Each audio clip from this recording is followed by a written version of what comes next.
So, in today's session, we are going to focus on Paul Cobley's narrative. So, in his book Narrative, he has clearly mentioned what is narrative. So, it's an voluminous book, but the section what is narrative is explained towards the end as the last chapter to this particular text, which is narrative.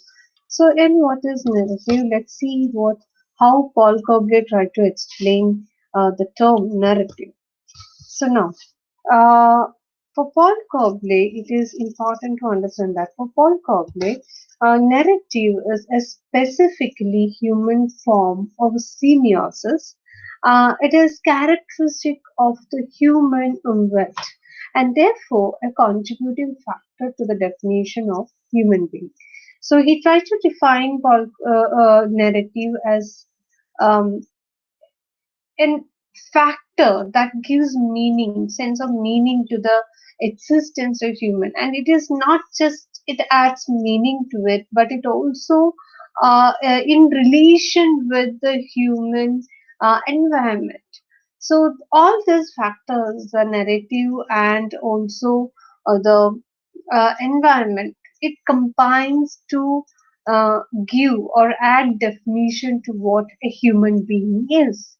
He also tries to explain this term narrative in social sciences. So, in this particular chapter, he divides narrative into different sections, into different disciplines. How to understand the term narrative in relation with social sciences and many other disciplines. So, today we will actually learn narration and social sciences and how a combination of or an interdisciplinary approach of narration and social sciences, how it helps to define narration. And for this, we are going to analyze different theorists and philosophers through their theories. We are going to analyze what the narrative means. So, for Paul Cobley, the another main concept of narrative is that narrative needs to be used in perspective of the social sciences because it traces its roots back to somewhat the neglected essay written by Labov and Walensky, and their essay mainly focus on the importance of recognizing and analyzing narrative in everyday communication. So that is what, because not to understand narrative better, we need to go back to this essay, and this essay will help us to understand the role of narration in an everyday communication. Um, but it also helps us to understand that narratology is another term which we need to understand with regard to the narrative. So, narratology is actually a term that is used to describe the study of structure. It also is a field that is concerned with the study and analysis of narrative text.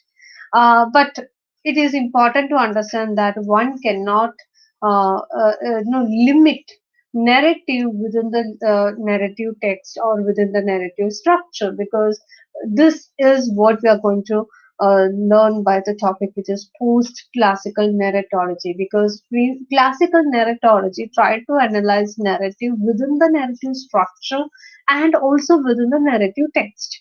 But the post-classical narratology, or with the reign of post-classical narratology, it was evident that one cannot justify narrative or narratology just within the limits of text and the structure. For that, one has to go beyond the text-centered narratology, and this concept was started around 1960s and 1980s.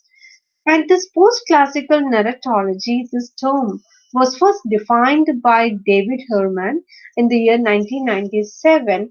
And according to him, this post-classical narratology, it actually embraces different disciplines like cognitive narratology, narrative analysis, and multimodal narratology. So we are going to define in this particular session this cognitive narratology. We will analyze that later in some other video. Uh, So, in this particular session, we are going to understand what David Herman tried to explain, or how he explained this term post-classical narratology, because he's the one who coined this term post-classical narratology. So, David Herman's seminal volume named Narratology's New Perspective on Narrative Analysis, which was published in 1999. In this book, in this essay, he has defined what post-classical narratology is. I'm going to read this particular quote from this particular book. Post-classical narratology contains classical narratology as one of its moments, but is marked by a profusion of new methodologies and research hypotheses. The result is a host of new perspectives on the forms and functions of narrative itself. Further, in its post-classical phase, research on the narrative does not just expose the limits but also exploits the possibilities of the older structuralist models, in which the same way post-classical physics does not simply discard classical Newtonian models but rather rethink their conceptual underpinnings and reassess their scope of applicability. So it is very clear that in post-classical narratology, they are not discarding the classical narratology. What they did was they tried to analyze it. They applied new perspectives and new methodologies and research hypotheses to the classical narratology, and also they tried to rethink this particular concept and try to reassess the scope of applicability. So this is what David Herman tried to explain this, and this is what we are going to see in this particular session, because how narration and social sciences, it takes us beyond the limits of the text and the narrative structures. This is what we are going to analyze in this particular section. So the term was actually inaugurated by David Herman, as I already mentioned, but he also notes that narrative theory has undergone not a funeral or burial, but rather a sustained, sometimes startling metamorphosis. As I said, it actually explores the new possibilities to rethink and reassess the classical narratology and also the scope of its application. So this is what David Herman tried to explain here. Now moving further to the next section, which is the main one, which is narration in social science. In social science, when we say social science, it is a discipline which includes sociology, psychology, anthropology, education, and so on. So it had a long intrusive narrative as a human cognitive and a discursive device for sense making and for ordering one's life experiences. So this underlying assumption, this is one important area, which is why we are referring to the social sciences, because it tries to give a sense making, it tries to give us a meaning with regard to the life experience and also try to order it. So this is what we learned in the chapter one of this particular book narrative in the beginning, where we talked about the sequence and the space and time and plot. So the underlying assumption is that narratives are social products uh, which are produced by the people and within the context of specific social, historical, and cultural locations. They are related to the experience that people have of their lives, but uh, they are uh, they are addressed, or they can be addressed as an interpretative device through which people represent themselves, both uh, the narrator and also the audience. So here there is an underlying assumption which is very much important in this context, because in that actually the narratives are the social products produced by the people, and most importantly within the context of the specific social, historical, and cultural locations.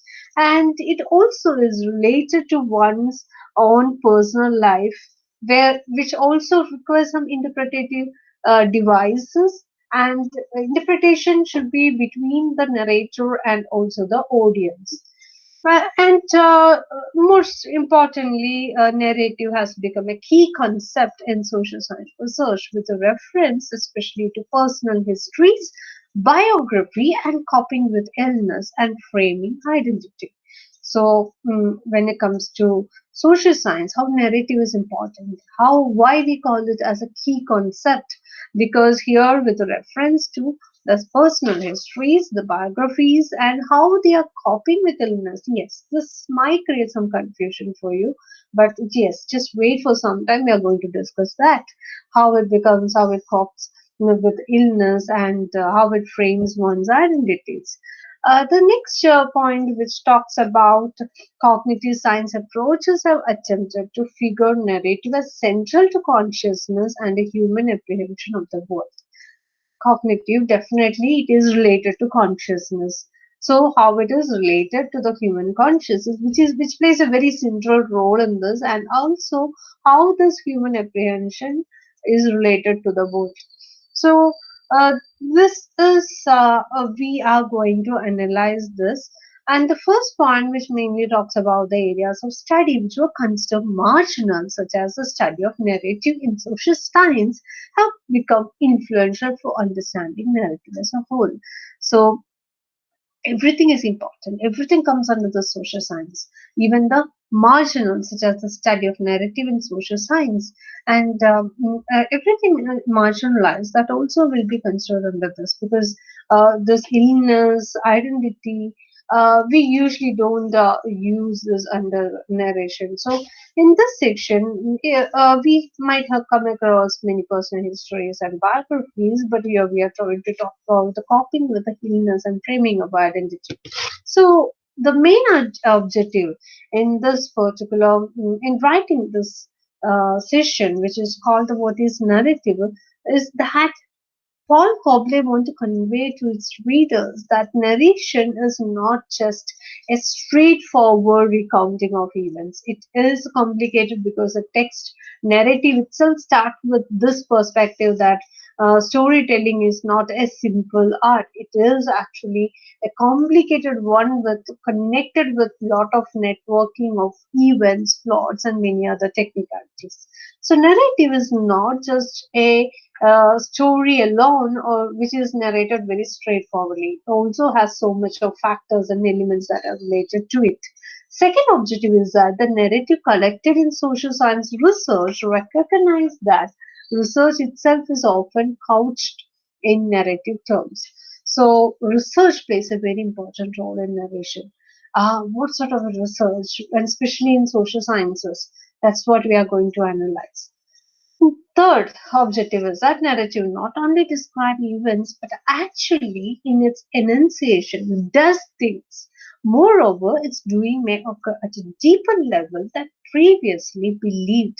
So narrative is not just describing something, describing events, but it also shows how it works, how it does things, and also it shows how this deeper level of meaning can be read and attached to this particular concept. So that these are the three objectives that we are going to analyze in this particular lecture. So now let's move further to many theories. As I mentioned in the beginning of this lecture, that there are many theories which we are going to analyze in today's session.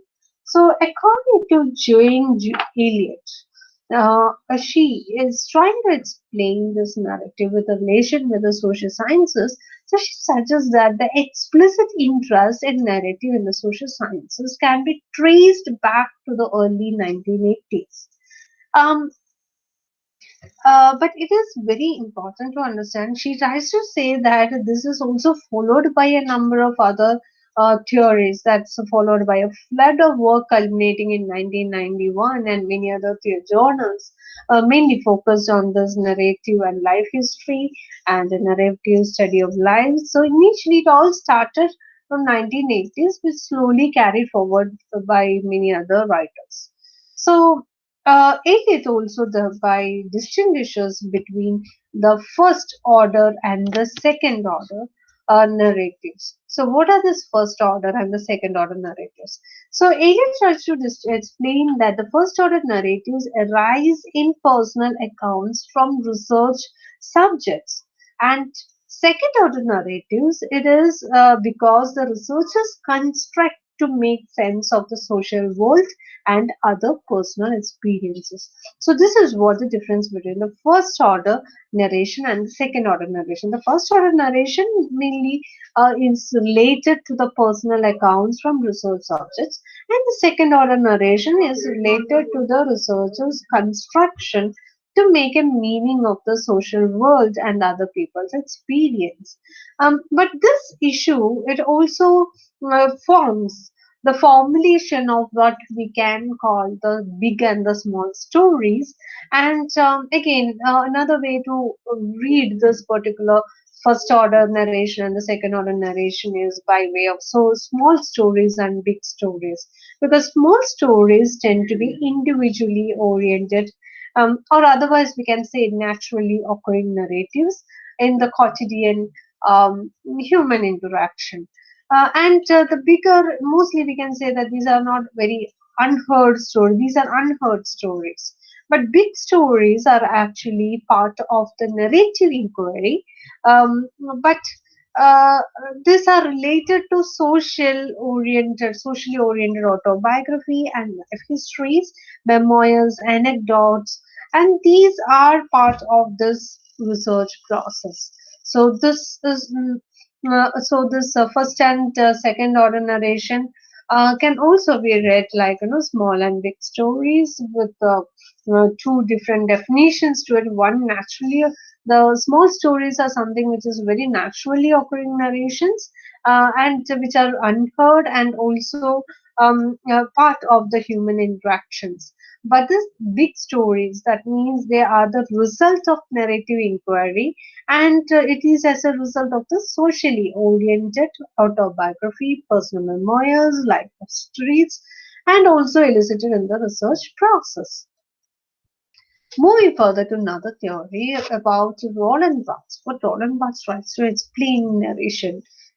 Roland Barthes, in the tradition of narratology, he identified narrative in what was thought to be a multitude of forms, such as, because according to him, narratology is a tradition, but it is related with a different myriad forms of art like myth, legend, fable, novella, then tale, epic, history, tragedy, drama, comedy, mime, and paintings, stained glass windows, cinema, comics, news items, and conversations. So different, all these are related. That means, in short, uh, this this kind of narration you can find in everything. Everything is part of narration. All these factors, even in painting, also, even in cinemas, even in comics, you can find how the narration is happening.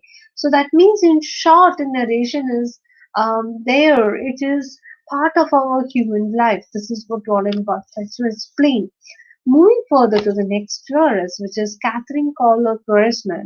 According to Reisman, she tries to explain that it is actually a storytelling which is only one form of oral communication. Other discourse forms includes chronicles, reports, arguments, and question and answer exchanges. So she just takes us to a different perspective of narration, because previously Barth says that it's actually there in legend, fable, novella, tale, epic, and everywhere.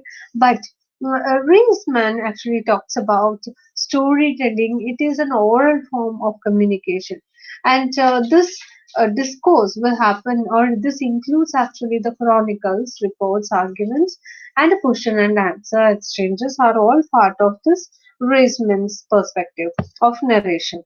But it also has more. We can. She adds more to it by saying that the narrative in memoir or biography autobiography, diaries, archival documents, then we can say social surveys, health records, or even the scientific theories and the folk ballads, photographs, art form, all these have narrative, different forms of narrative forms. But she also sees this as an investigation of the quotidian narrative, as a continuation of the heritage of the sociological investigation. But this is established in the second and the third decades of the 20th century. So, because this Reisman's perspective of narration, it gives a different perspective to what narratology means, because talks more on archives, documents, scientific records. So this perspective or investigation of this quotidian of narrative as a continuation of heritage. So this perspective was developed in the second and the third decades of the 20th century. She also mentioned here like it's a storytelling form, but storytelling here mainly in the form of oral communication. So that is another important information which she tries to explain, and this can also be explained in depth by the question and answer exchanges as well. So moving further to the next two theories, which is Labov and Walensky. So Labov and Walensky, we have already explained that because they, to understand theory on narrative more in detail, we have to refer to Labov and Walensky. So what Labov and Walensky, they were not actually the first authority to observe that humans engaged in storytelling in the process of relative mundane exchanges. There are many other theories. They are not just the first one, but still they occupies an authoritative hold with relation to this particular inquiry. But they most important highlight about their theory is that they have interviewed almost 120 people in New York City, listening closely to their pronunciation of particular consonants and vowels. So, as I mentioned, narration is not just the textual meaning or just the structure alone. It is something which takes us beyond than the text-centric narratology. This is what the post-classical narratology actually means. So Labov and Walensky's perspective is very significant because they have interviewed 20 people and mainly listening to their pronunciations, how they pronounce consonants and vowels.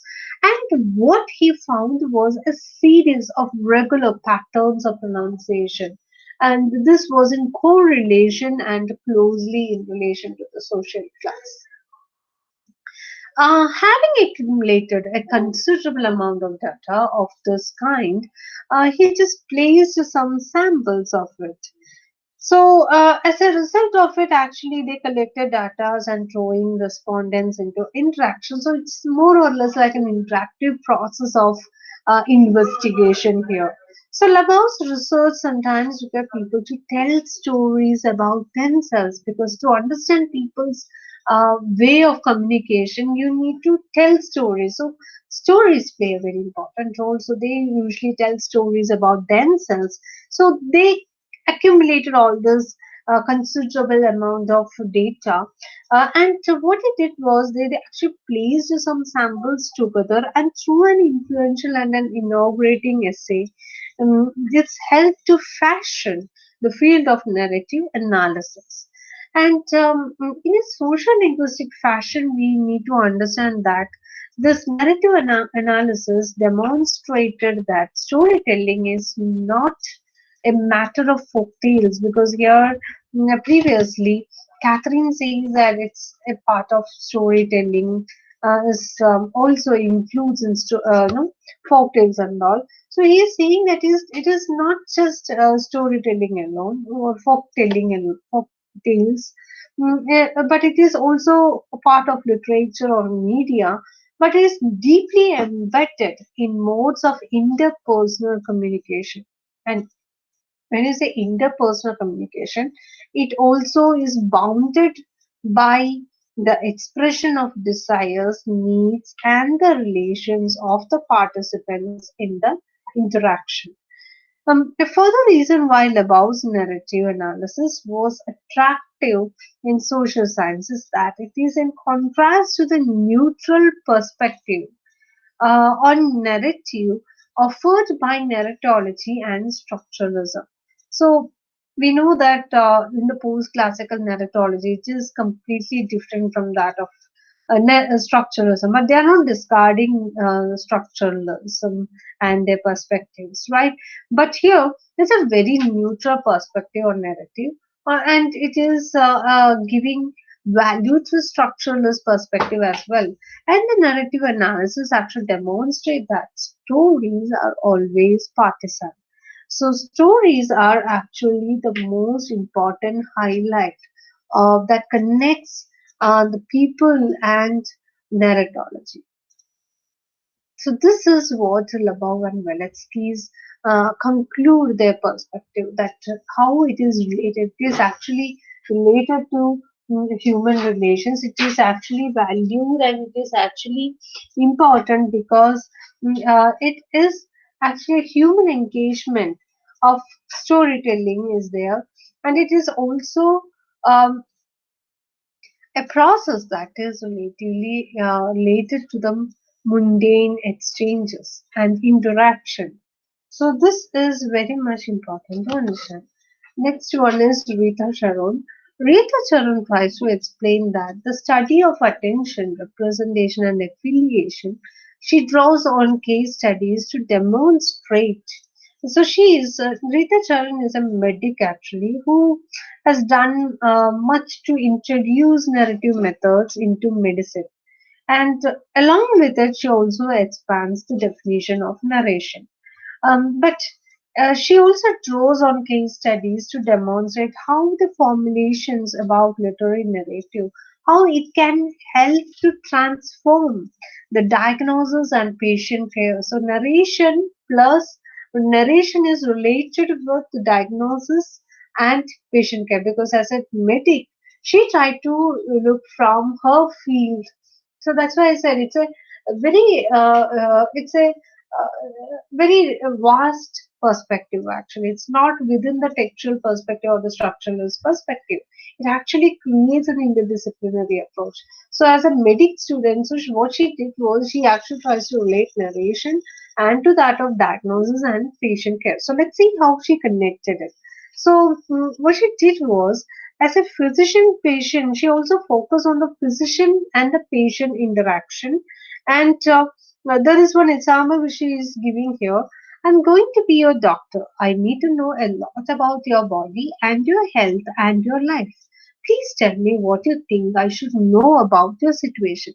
So here there is a curiosity is there. That means from the physician is asking the patient that you tell about your body. I said, the physician, I want to know about your health, about your life, about your how what is the condition of your body.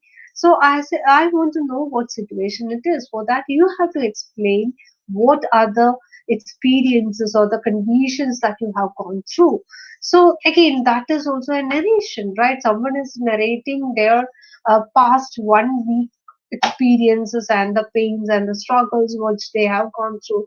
Again, that is also related to narration. So this is what Rita Charan explained. Again, narration is also related to the physician and the patient interaction, and that also is part of a narration. So this is how she tried. But here, one most important factor is the narratological ear. When the patient is explaining something, the physician should be, patient enough to listen, to give his narratological ear. That is the most important condition here. You have to be very patient and you have to listen to what the patient is trying to explain. You cannot go on disturbing them. So that is the most important factor in this particular perspective. So Sharon shows that medics and patients' attention is actually enhanced in ways which reciprocally enhance narrative representational capacities, which thereby enhance attention once more. So it requires more of attention. So she's saying that one should listen very carefully to what they want to convey, what they want to explain to the doctor. So that is the most important one, that narratologically. So Sharon shows that medics and patients' attention is enhanced in ways which actually reciprocally enhance narrative representational capacities, which thereby enhance attention once more. So Sharon also says that narratives that they are not to be considered as a Xerox reproduction. It is not like that. Instead, one should consider it as an act of representation. But how this act of representation happens? It actually proceeds from the subject who sees and the object that is seen and the perspectives of views, the aesthetic endometrium. So all these elements combined together, put together into an aesthetic endometrium which is fertilized like the nest, or within a nest how it is fertilized by the aesthetic endometrium, like it very beautifully placed, and if so all those elements are required. So that is what it is important, and it actually adds more to the aesthetic endometrium, and the audience for him the representation is being prepared. So this actually helps the audience to represent, or audience who are getting represented, they will be able to understand that, relate to it. So Sharon also demonstrate that narrative in particular means is to enhance attention of both the patient and also the audience who is getting prepared to listen to it. So it's a preparatory stage, and that preparatory stage is beautifully fertilized within the aesthetic endometrium. So this is what she tries to explain. Moving further to the next one, which is Smith and Sparks. So Smith and Sparks concept of narration, it shows that a narrative is a frame for hope. So how it becomes a frame of hope, I will explain later. But what Smith and Sparks, what they tried to do was they actually tries to find that the most common kinds of hope they are expressed by the men which were shaped by three powerful narrative types that circulated in Western cultures. So, what are these three powerful narrative structures or narrative hopes which Smith and Spark try to explain? Let's see that. They are the concrete hope, the transcendent hope, and the despair shaped by the chaos narrative. So, what is this concrete hope?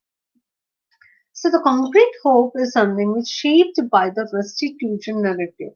Here, some subjects in this research, it is recognized that they have previously been well, but today they were sick, and in the future they hope to be well again. So that you can find the ups and downs in one's life, because yesterday he was good but today he is sick, and tomorrow he expects that he will get well soon. So that hope that tomorrow he will be okay. Today, due to certain circumstances, he is going through the situation, but this too will pass. This too shall go away. So that hope is what is highlighted here through the concrete hope. So many of the subjects of their inquiry were oriented to the restitution narrative, but the orientation to any of the narratives was shaped by the cultures and also the subcultures. The culture and the subcultures are equally important here because of the restitutive narration. And this orientation is very much embedded in the narrative concept through the concept called the concrete hope. Now let's move further to the next one, which is a transcendental hope. What is this transcendental hope? It is shaped by the quest narrative. A quest, we know that a kind of curiosity and anxiety, a question. So that quest narrative, it confronts with the injury and the concomitant experience as something to be faced head on, in which a way that something positive can be derived from what might be seen as a negative predicament. So that means today something negative happened, but again tomorrow they don't know how that becomes positive or turn to be positive, but they lives under this hope that tomorrow it will turn positive. So here there is no concrete hope there, but they think that tomorrow it will be a positive, positive one. So how it becomes positive? What are the circumstances that lead to that hope? That there is no clear perspective here, but they believe that tomorrow will be a good day for them. So this is what the transcendent hope talks about. Moving further to the third one, which is a despair shaped by the chaos narrative. Here it is characterized by the loss of any kind of hope. That means there is no scope for hope in this one, like someone fear with the fear of never getting better or even getting worse. So this amounts to a lack of narrative order or plot. So this clearly affects the plot or the order of storytelling, because there is no hope here, because it is only filled with despair. If someone died, so that man come back. That hope is not there. That man gone forever. It passed away. So that is something that clearly affects the order or the plot of the storytelling or the narration. But then how it becomes a hope? So it actually the amount to a lack of narrative order or plot. They note that their subjects rely on hope, but that the difference arises from the kind of narratives available to them. So here they need to reconstruct that bonding again, because they lost their husband forever, but now how that hope will be, so they need to rebuild that hope. So within the chaotic situation, they need to rebuild it. It requires more effort. But in the transcendent hope, though there is no clear idea about how they are going to, how it turns out to be positive, but at least that is possible. But in the third one, it is impossible, but they are trying to make it possible by possible means, by means of rebuilding and reconstructing it. So this is what Nathan Sparks try to explain in this particular context. Moving further to the next theorist, which is Benon. Benon, what Benon tried to explain in this particular context. So Benon tries to explain that it's an investigation on the so Benon mainly focused on the investigation of the narratives of the prisoners. So again here, so as we mentioned before, it includes personal histories, memoirs, autobiographies. Also talks about the physician-patient relationship, the narration between the physician and the patient. So now we are going to in under this category called the narration in narrative in social sciences. We are going to listen to the investigations of the narratives of prisoners, how it's going to affect narrations, or how they are going to create narrations based on the prisoner's perspective. So it requires an environment, because it's a very different ambience, right? It's a very different Umwelt. So the environment where untruth is rife and stereotypical, but also it is no one is guilty in this. So Benon says that he notes that particularly the disordered experience of the prisoners, and they attempt to create plots to deal with it. As such, Benon regards narratives as cultural scripts. So Benon also supports that there is a cultural element here. So it is based on culture, but rooted in time and place with a structure and point of view that gives order. So according to him, what gives order to the narration is that here we need to create a plot, because again in the present environment is something different. It's a completely closed environment. So we have to create a plot according to it. But again, it is related with the cultural scripts and also rooted in time and place. Also, the structure. Also, there is a point of view. That is very much important. That gives the structure, because prisoner's narration, it is completely disordered experience. It may go up to like years back, and so many instances are missing because there is no continuity for their narration, right? So there is a disordered experience in that, in their narration. So one has to create and fill those gaps with the possible plots that are relating to it, and also add some time and place to it, because to be very specific, because the prisoner may not be sure about when it happened and what time, so that specificity needs to be added. Also the point of view also is very much important to give order to the coherence and structure of life events. So Bannon also says that the most important point of analysis is that the narrative served important functions in the environment of the present. So that is something very much important. Here I'm going to give an example from Bannon's perspective. Bannon has added something more to it, because he tries to give an example by narrating the example of a prisoner named Stuart. So Stuart is a man accused of sexually assaulting brain damaged young man and awaiting trial. Delivers his narrative in a trance-like state, delving into seemingly unconnected events in the past.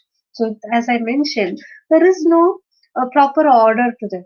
What, because they either it's because of the time and space, they miss out so many information. Maybe they try to hide certain informations.